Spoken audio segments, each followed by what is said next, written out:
Everyone, welcome to the learn and grow. आज का topic है हमारा फाइंड द कैंडिडेट की, वो भी बहुत बहुत शॉर्ट टाइम में कंपटीशन एग्ज़ाम में और आपके कोर्स में ही आता है।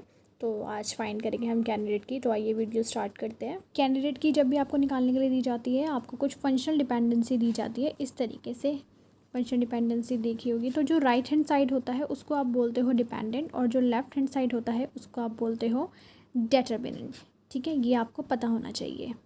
क्वेश्चन आपका कुछ इस तरीके से आता है कि आपको एक आर है, ABCDE फंक्शन डिपेंडेंसी है, ये आपका डिपेंडेंट है राइट हैंड साइड, और ये लेफ्ट हैंड साइड आपका डिटरमिनेंट है। ठीक है, इस तरीके से दी जाती है। अब आपको कैंडिडेट की फाइंड करनी है, तो आपको हर एक एट्रीब्यूट का क्लोजर निकालना पड़ेगा। और इसमें देखो 1 2 3 4 5 एट्रीब्यूट है, तो पाँचों का क्लोज़र निकालोगे, और ज़रूरी नहीं है उन पाँचों में से कोई कैंडिडेट के निकले। फिर आप पेयर में निकालोगे, ABBCCD अलग अलग पेयर्स बना के। ज़रूरी नहीं है कि उसमें भी कैंडिडेट की आपको जल्दी मिल जाए, तो बहुत सारे निकालना पड़ता है। तो it's a very long method. तो अब मैं आपको बताने जा रही हूँ इसकी शॉर्ट ट्रिक क्या होगी। इसकी शॉर्ट ट्रिक ये होगी कि आपको कुछ नहीं करना है, जो मिसिंग एट्रीब्यूट है राइट हैंड साइड में उसको लिखना है। तो देखिए वो कैसे करना है आपको। आप ये देख रहे हो, आपको दिया हुआ है ABCDE तक आपके कुछ रिलेशन है, कौन सी डिपेंडेंसी है। ठीक है, आपको अब राइट हैंड पे ध्यान देना है कि राइट हैंड साइड से आपके क्या क्या है। तो मिसिंग RHS में क्या मिसिंग है, यानी कि डिपेंडेंट में क्या मिसिंग है, वो आपको देखना है। अब आप देखो, आपके पास A है राइट हैंड साइड पे, हाँ A है, ठीक है, ओके। आपका राइट हैंड साइड पे B है, राइट हैंड साइड पे B है, ओके, ठीक है। राइट हैंड साइड पे C है, राइट हैंड साइड पे C नहीं है, okay, mark it. Right hand side पे आपका D है, राइट हैंड साइड पे आपका D है, और राइट साइड पे आपका EB है। तो मिसिंग क्या है आपका C।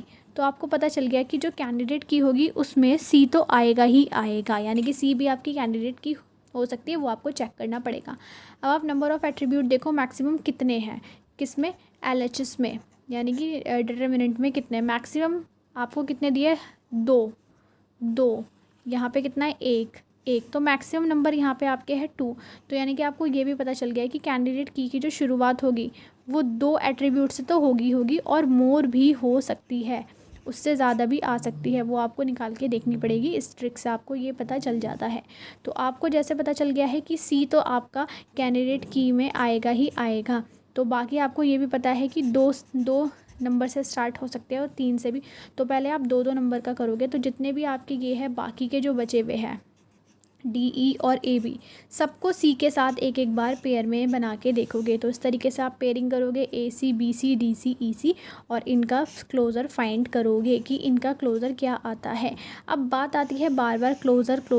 ये क्लोज़र है क्या, ये क्लोज़र है, निकालना है हमें। अब देखते हैं ये क्या। तो ठीक है, अब हम फाइंड करते हैं क्लोज़र।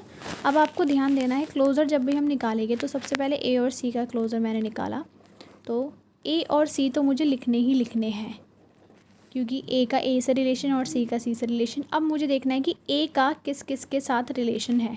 A का D के साथ रिलेशन है, मैं उसमें D भी लिख दूँगी।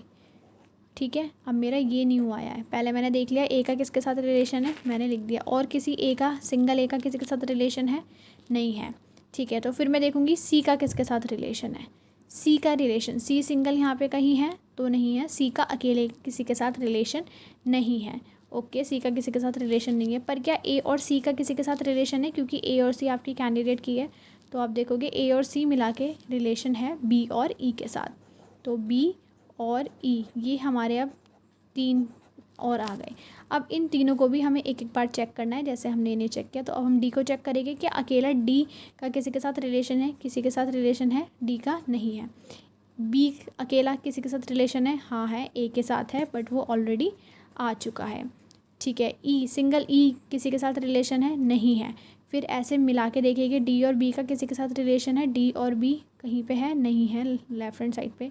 B और E है, B और E B कहीं पे नहीं है।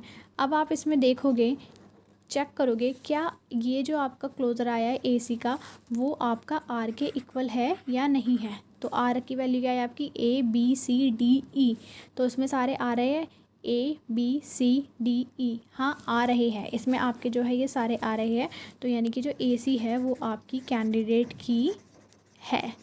ओके, इसी तरीके से ये कैंडिडेट की बन गई है। अब आप BC का कैलकुलेट करोगे क्लोज़र।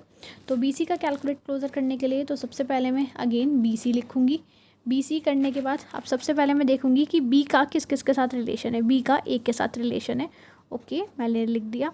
अब B का A के साथ रिलेशन है, B का और किसी के साथ रिलेशन नहीं है, पर B और C का रिलेशन है D के साथ, तो मैं D के साथ लिख दूँगी। C का अकेले किसी के साथ रिलेशन नहीं है। अब मैं चेक करूँगी A के लिए, A का रिलेशन है D के साथ, जो कि ऑलरेडी आ गया है। फिर मैं देखूँगी D का रिलेशन है किसी के साथ, D का रिलेशन अकेला किसी के साथ नहीं है, पर यहाँ पे A और C का रिलेशन है, हाँ है, A और C का रिलेशन E के साथ है, तो यहाँ पे मेरा E आ गया। यहाँ पे मैं देखूँगी कि क्या ये R के इक्वल है या नहीं है, यानी कि सारे एट्रीब्यूट्स आ रहे हैं इसमें या नहीं आ रहे हैं, तो मैं देखूँगी ABCDE, इसमें सारे एट्रीब्यूट्स आ रहे हैं, तो यानी कि ये भी आपकी कैंडिडेट की है। ओके, अब नेक्स्ट है आपका DC में देखूँगी तो DC सबसे पहले DC का क्या क्लोजर निकल रहा, तो DC तो पहले से ऑलरेडी आएगा। फिर मैं देखूँगी कि कहीं पे सिंगल D का किसी के साथ रिलेशन है, सिंगल D कहीं पे भी नहीं है, उसका किसी के साथ कोई रिलेशन नहीं है, कुछ भी नहीं आएगा। सिंगल C किसी के साथ रिलेशन है, सिंगल C यहाँ पे कहीं पे भी नहीं है। और DC को मिला के देखूँगी तो DC कहीं पर भी नहीं है, तो यहाँ पर कोई भी नहीं है, तो ये तो R के बिल्कुल भी इक्वल नहीं है, तो ये कैंडिडेट की भी नहीं होगा।